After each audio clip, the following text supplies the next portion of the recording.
Alright, so we're back on the applicator since, I don't know, you might have been able to chisel a plow today, but I don't think so. So we're back on the applicator. First thing we got to do is try to make one cylinder out of two. I had both these given. I got 3 cylinders given to me. There was 2 crosses like this, 2 20-inchers. Fortunately, too long for what I need to do. And then the 16-inch Delavan, which is just a China cylinder. I wish the crosses were the right length, because Cross is actually, they make really nice cylinders. Cross is one of, if not the only, manufacturer that still makes tie rod cylinders in the United States. Most of the other ones you buy, like Delavan, they don't actually make these, they buy them. Like, anybody that just sells these generic black implement cylinders like this, they're all made in China, and they're probably all made, or China, India, that area of the world. And most of them probably all come out of the same 4 or 5 sweatshops. But anyhow, this cylinder, you guys need to go outside. That Delavan is damn near a brand spanking new cylinder. They didn't even have it on long enough to wear the paint out of the pinholes yet. There's still paint in there. But this back pin must have worked part way out, and it snapped one of the dog ears off. So, unfortunately, even though tie rod cylinders are of a modular design and would be very easy to replace specific parts if need be, if one part went bad, the only thing that you can buy for tie rod cylinders as far as parts go is a rod clevis and a seal kit.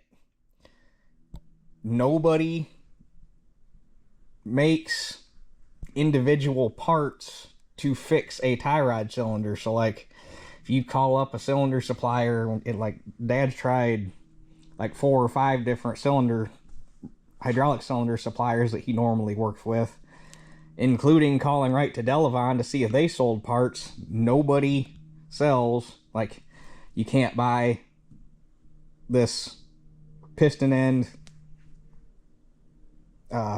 cap, you can't buy a gland, you can't buy tie rods, you can't buy a tube. So let's say you have a nice good cylinder with a good rod, a good piston, good everything, but let's say you got a hunk of something in it and it scored a tube to the point where the tube needs replaced, but the rest of the cylinder's good. Short of having a new tube machine, you can't call up so-and-so and get a brand new tube for it. Or if you have a gland that cracked or went bad or something and the rest of the cylinder's good, you can't just buy a $30 gland. You have to buy a whole $200 cylinder, because you can't buy individual parts. It's kind of frustrating, even though these things are made to be like modular. Like, the only thing you need to do to make these longer is a different tube and a different rod, and the end caps and everything all stay the same as long as you stay on a 3-inch bore cylinder. Like, but you can't buy individual parts. It's stupid. So now that that's over, as much as I hate to gut a perfectly good cylinder, at the current point I don't have a need for some 3x20 cylinders, and I do have a need for a 3x16. So what we're going to do is just take this end cap off of this cylinder that's good and put on this one, as much as I hate to gut a cross cylinder. And we will hopefully, I mean, as long as it's a 3-inch bore and not something fucking metric, because, you know, China cylinder, this should fit in here and we should be able to make one good cylinder out of the 2, in theory. Then if that works, all I got to do is go to Rural King, and they had a 3x16 like this sitting on the shelf the other day when I was there, and we can just get new, you know, or get another new cylinder, and I've only got to buy 1 cylinder instead of 2.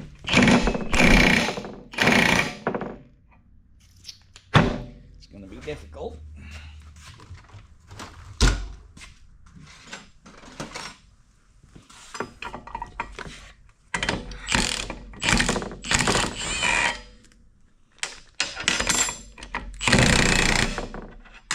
know which side is the side that's going to want to come loose.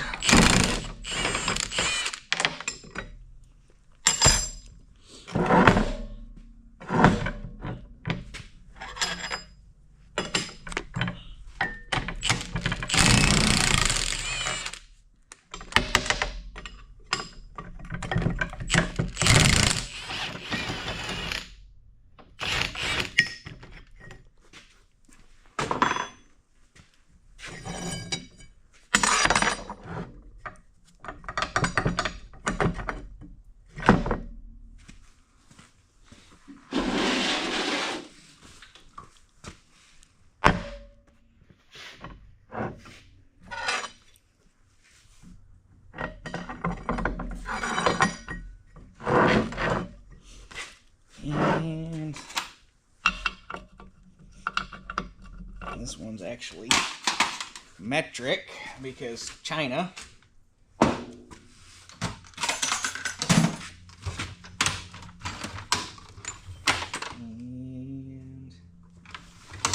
I might have to go get a metric socket because I don't think we have any up here. Well, I thought we were winning, and turns out we lost.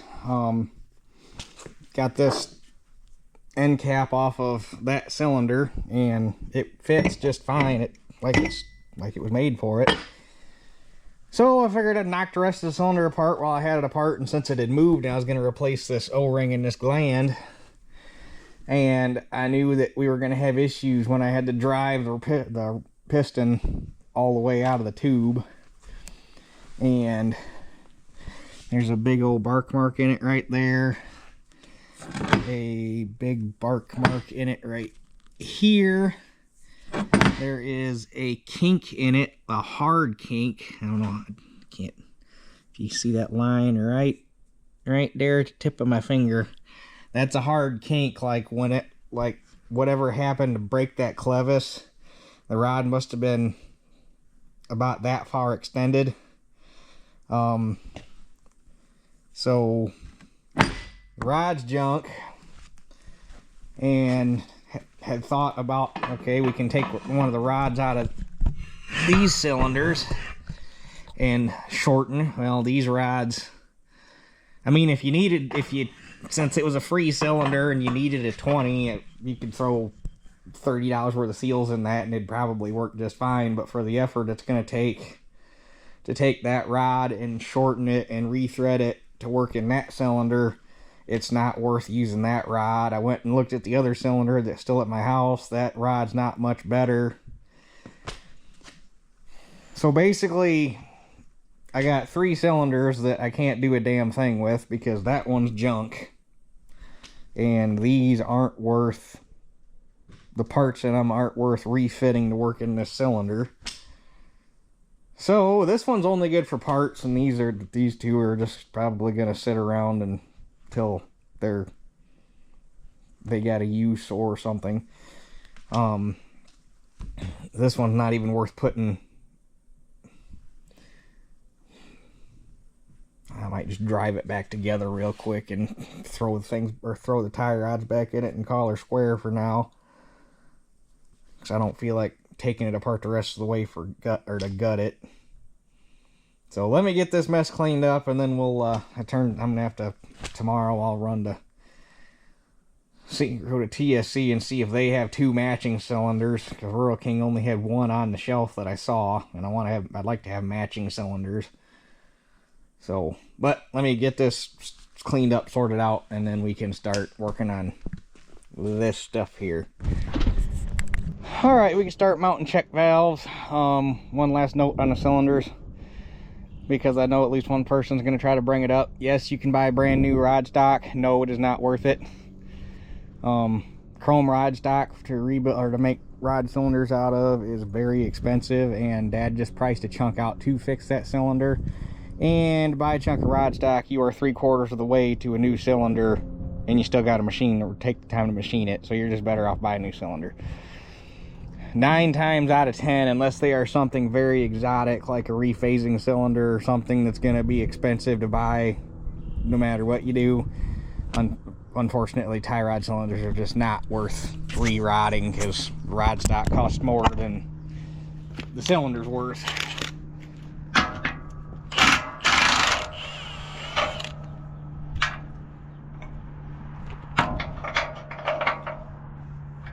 Which is unfortunate, but it is the way the cookie crumbles.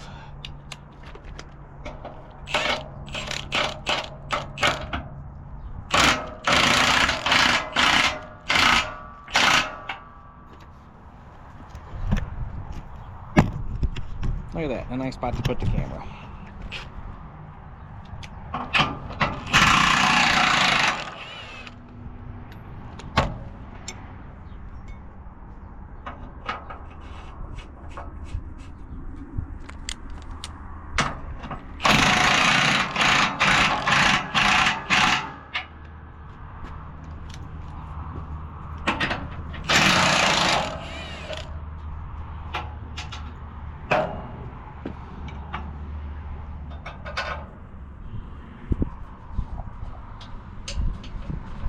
Alright, and these guys can go on like this.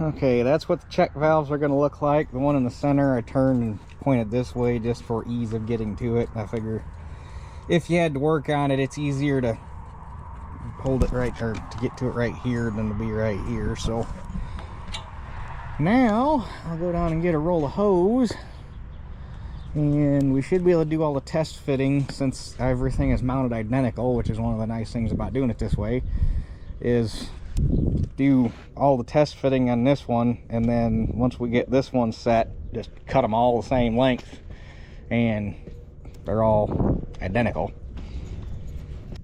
All right, a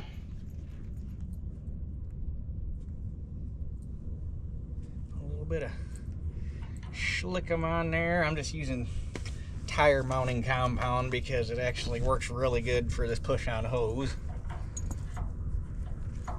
Oh, well, that's a loose fit for 1/2 inch. Holy crap. Normally, there's supposed to be a little bit of resistance, not just falling on like a hot dog down a hallway.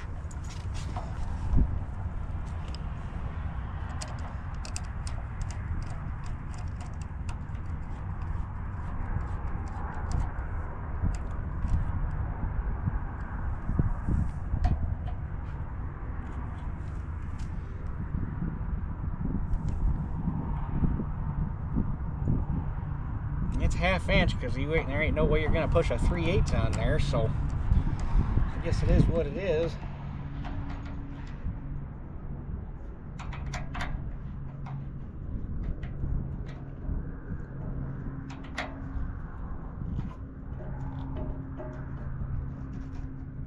It ain't coming off, so hopefully it doesn't leak. Otherwise, I'm gonna have to get some more manly clamps, I guess.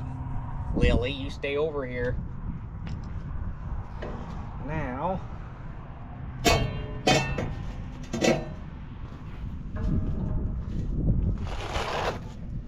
we go like that,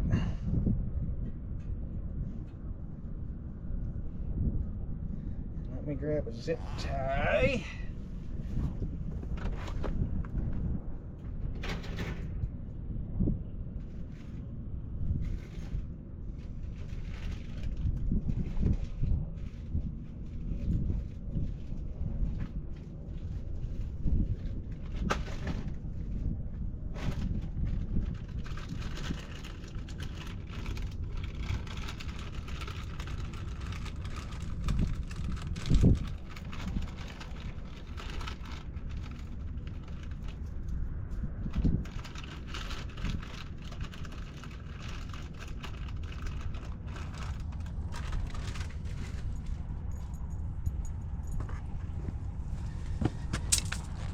Alright, and we go like this.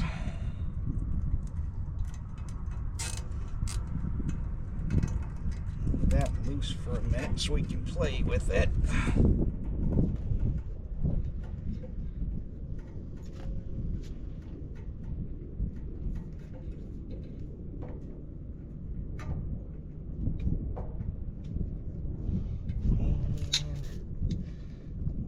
This a little long so that we got some to shave off. That's going to be on there like that.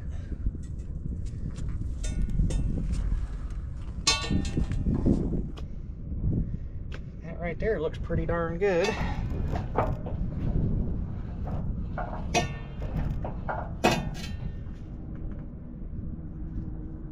Wonder if I can get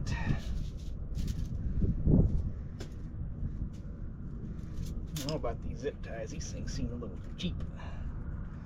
And if we can do that,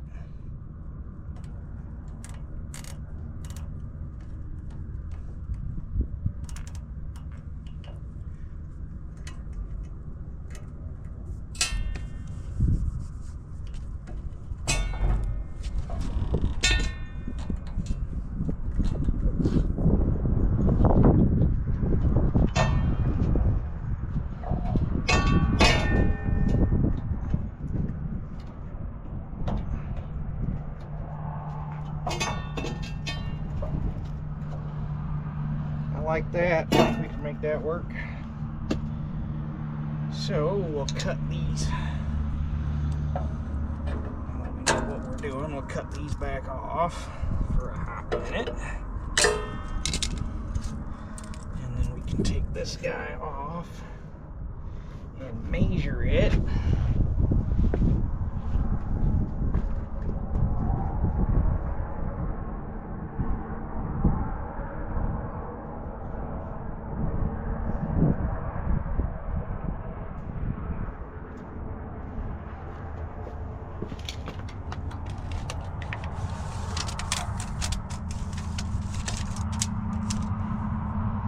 Basically, if we cut them all 4 foot,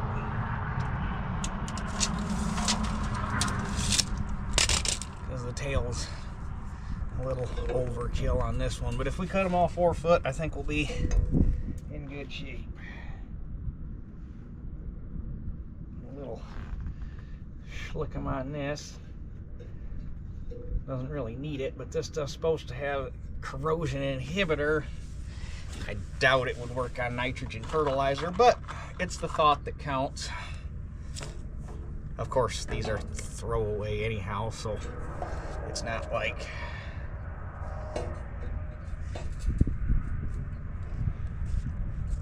they're a permanent part of the equipment.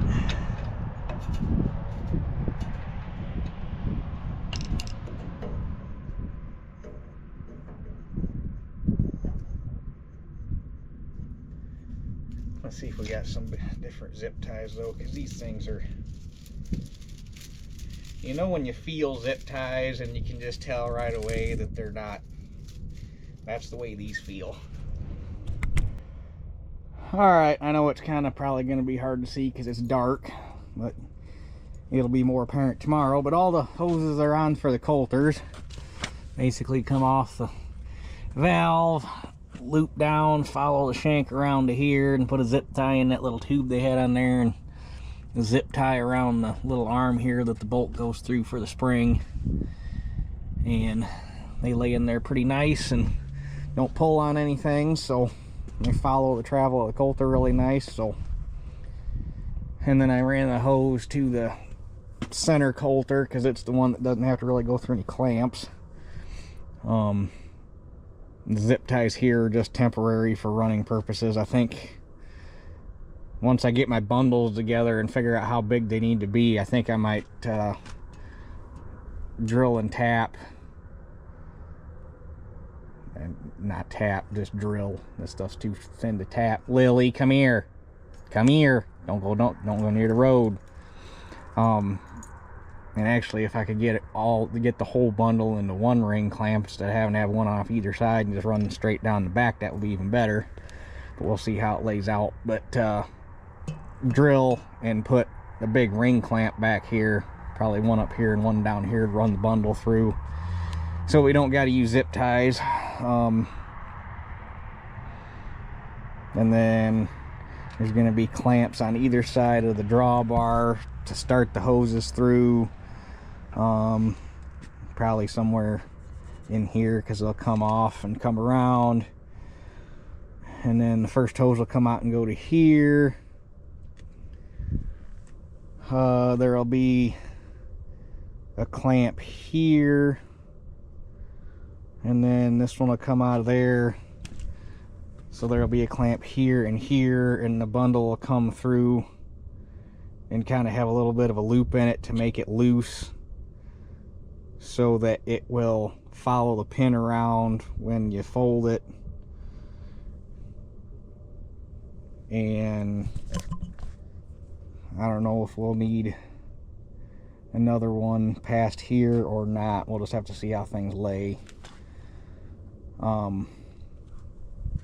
But we'll figure all that out tomorrow when it's daylight. And actually tomorrow I'm going to go get some cylinders, and if I get cylinders, we might work on getting those plumbed up so we can fold this thing up under power and see how things are going to work out anyhow. So we'll catch you guys tomorrow.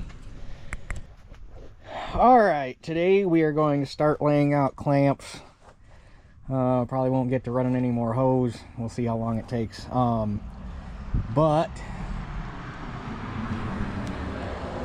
did not end up getting cylinders today. Actually was a little irked about that whole situation. We found some last night at Rural King online for $120 a piece.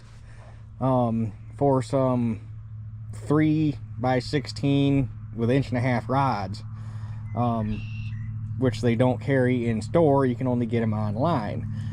But they showed in stock online. They didn't have a quantity, but they showed in stock, so I ordered 2 of them. Order went through, everything was fine. Woke up this morning, checked the email, got an email from them that said the order had been canceled. So after 3 hours of calling their customer service center to try to finally get somebody to answer, I finally got somebody to answer. In their entire network, they only had 1 of those cylinders in stock. So the order was canceled because they couldn't fill the order quantity. You'd think if that was the case, you wouldn't have let the order go through to begin with, but I don't know, maybe that's too easy. So anyhow, Dad ordered me some, because I want a matched pair. We said, screw it. I'm tired of fighting these quote-unquote farm stores that are basically glorified pet stores that sell some stuff that you could possibly use on a farm. So Dad's just ordering some through one of his suppliers, and I'll have a match set, and they'll be here probably early next week, and then we can worry about the hydraulics. But anyway, so there's that. So we got clamps.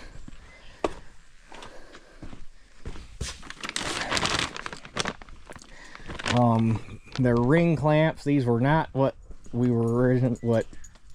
the original intent to use, but the ones that Dad originally thought or was going to try to order to use on this, since the last time he ordered some, the price has increased about 5 times, and they are now almost $21 or $22 a piece, compared to normally they were like $4 or $5 a piece. So we went with these. They are still stainless steel. There's doubles and singles.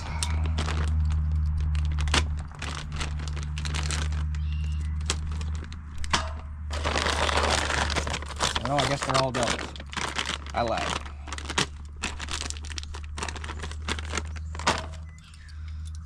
But what we can do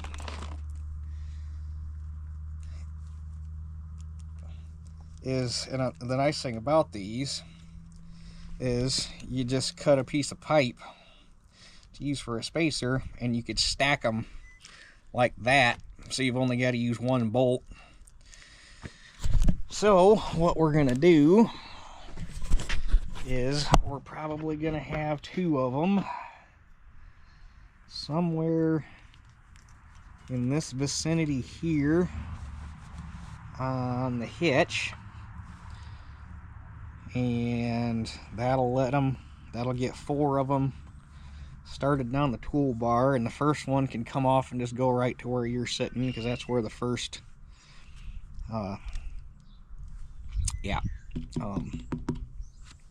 check valve is. So, because they'll come down, fish under here, go to here, come around. So if we put 2 there, and then we will need, I'll have to cut some tabs because we're going to put 2 here and 2 here, but you're going to want them to come back and be back here somewhere to keep the hoses, get the hoses far enough back that there's no chance of them, when you're folding, getting hooked on the pin. So I'm going to have to cut some tabs to weld on here to put them roughly out here, so we can come out of there, go to here. There will be 2 here, 2 here, and I don't think we're going to need any more past that. So I'll have to cut 6 tabs, or 1, 2, 3. I'll have to cut 4 tabs, sorry, for each hinge plate. And these can just get drilled and tapped and just bolt right to the toolbar. So I guess we can do these first.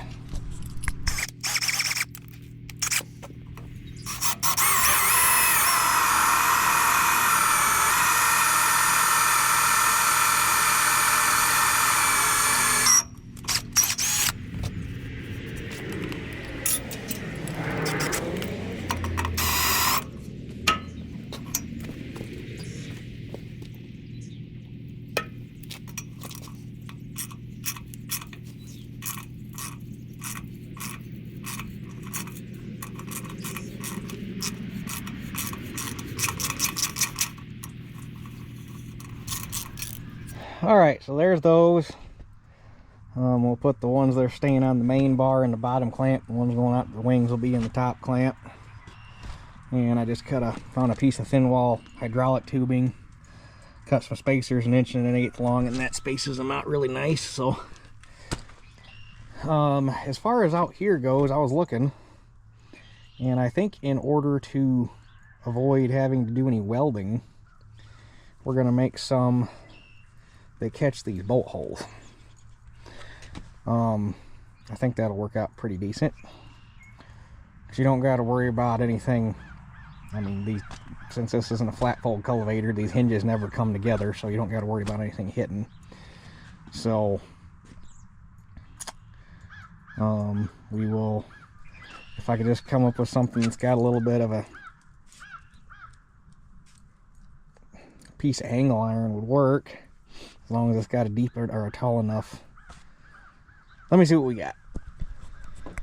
Alright, so I found this down in the scrap pile. It started out life as a piece of box tube that we had to cut a piece out of last fall, actually, when I had was it last fall? Or the fall before? Yeah, it would have been, either way, it doesn't matter. We had to cut a piece out of it to make a part for the grain table. But we can repurpose it for what we need to do, because I need 2 angles, or I need 4 angles. I need 2 of them with a 2-inch leg and a 3-inch leg, and I need 2 of them with a 2-inch leg and a 4-inch leg, and we can get all that out of this. So I'll just cut them 1.5 inches.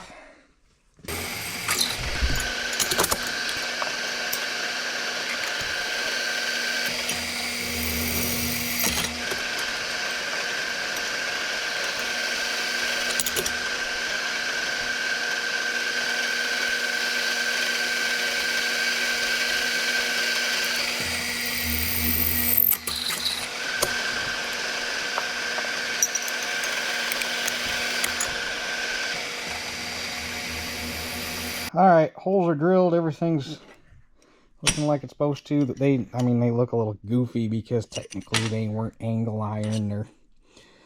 They're not doing what that particular cut of steel was supposed to be doing, but it was a good way to repurpose some stuff that's kind of useless otherwise.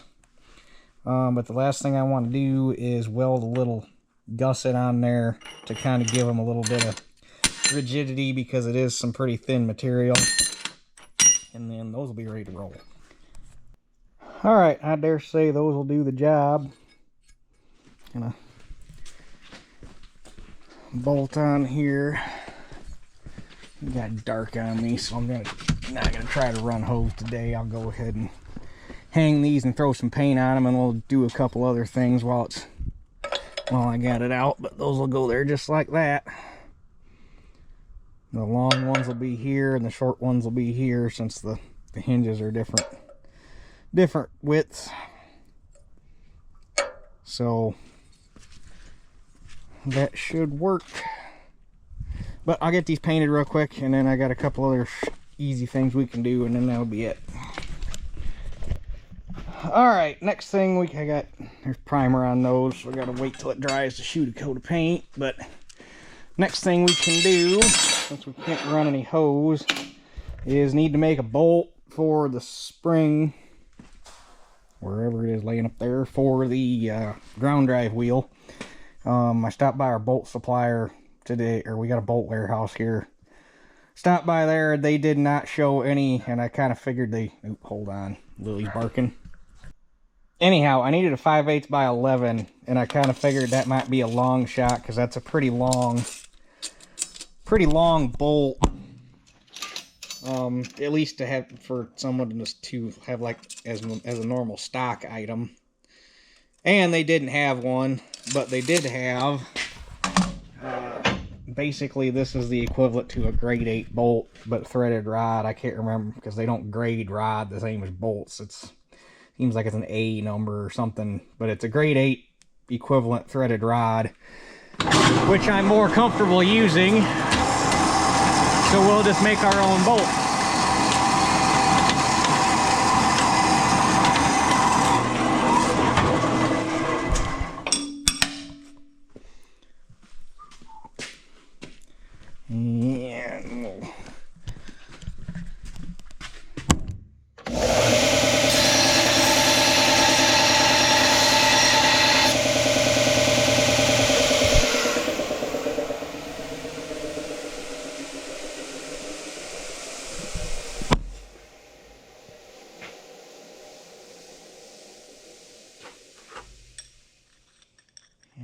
Can thread a nut on here, and we'll lay a little bit of weld on the end of it,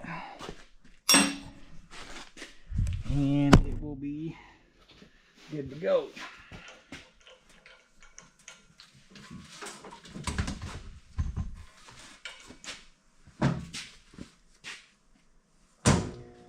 Actually, ooh, I can do this. Perfect.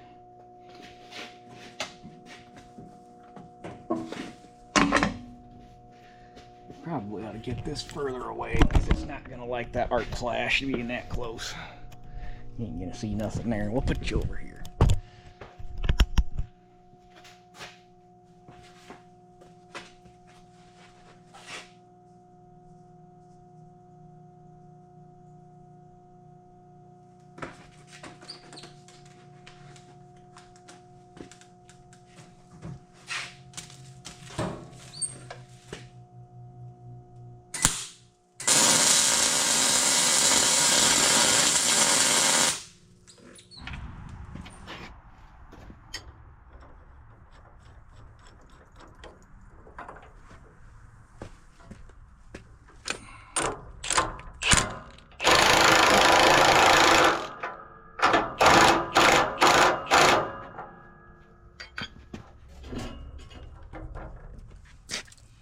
probably tight enough. It ain't got to be super tight. It's just got to keep the wheel from bouncing. So there's that. Alright, last thing we got to do, or last thing that we can do until we got dry paint, got to get some tubes put in these tires because they both went flat and debeaded.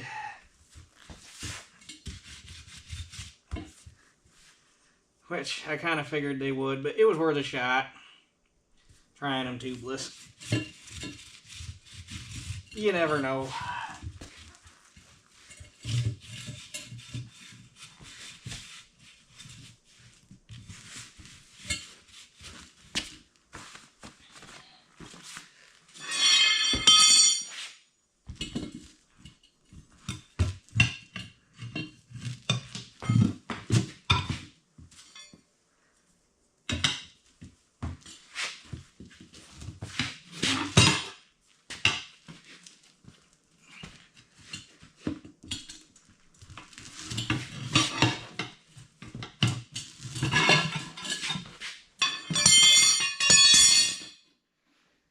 Cut the old valve stem out.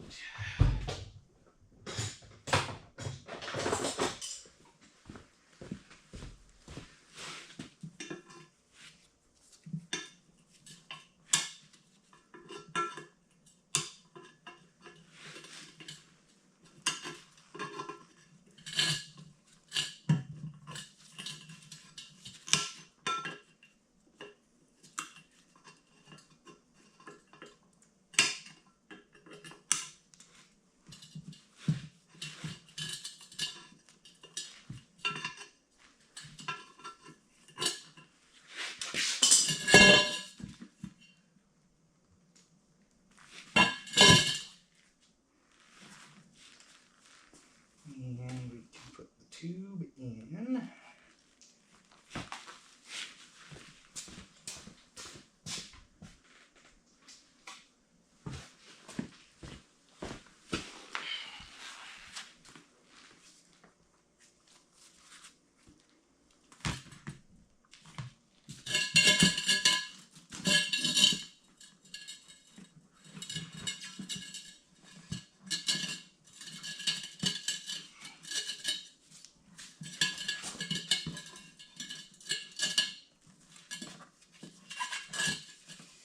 If we can get it in there to get the dang valve stem in, maybe. If it'll cooperate. Oh, let's just do it this way.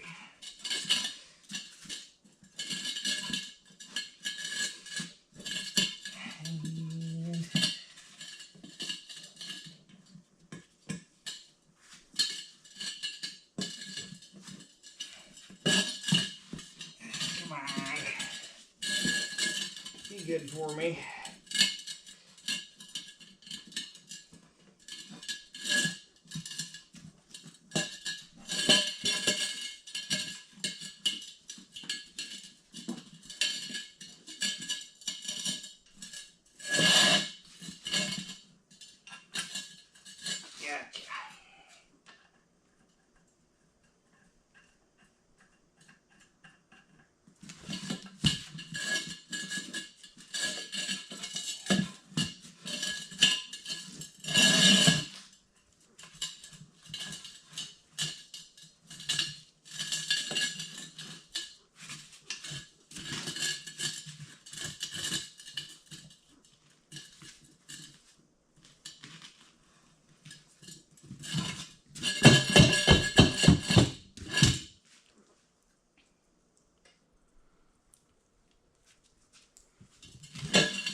I honestly pictured that being way more difficult as old and hard as those tires are.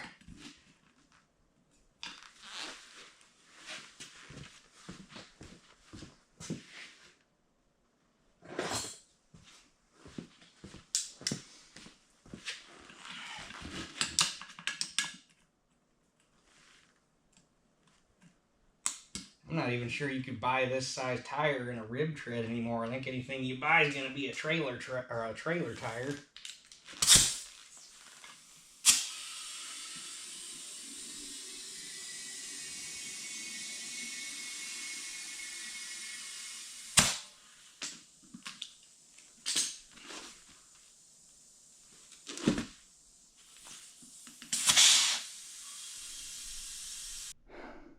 All right. Brackets are black, and tires are round, and spring is on, and we're just waiting on paint to dry so that we can finish running hose. That being said, I think I might go ahead and end this video here, and we'll pick up on it later in a couple days, because I think tomorrow I'm going to go back to trying to chisel plow, because tomorrow night and Saturday it's supposed to be down around freezing again, and I want to outrun any frost we might get. So I think that's what we're going to do. As tomorrow night, Friday night, it's supposed to get down to 17 is what they're saying, and then Saturday is supposed to be 35 down to 21, 22, something like that Saturday night, and then Sunday's back up to the mid 50s. But it would be cold enough long enough that we might get some frost that might cause the same issue we had the other day. So I guess we're gonna get one more video out of the toolbar before we move on to the cart. I was hoping to get it all in one, but about the time you think you're done making brackets, she proves you wrong. So anyhow, that being said, that's it for this one. We'll catch you guys on the next one.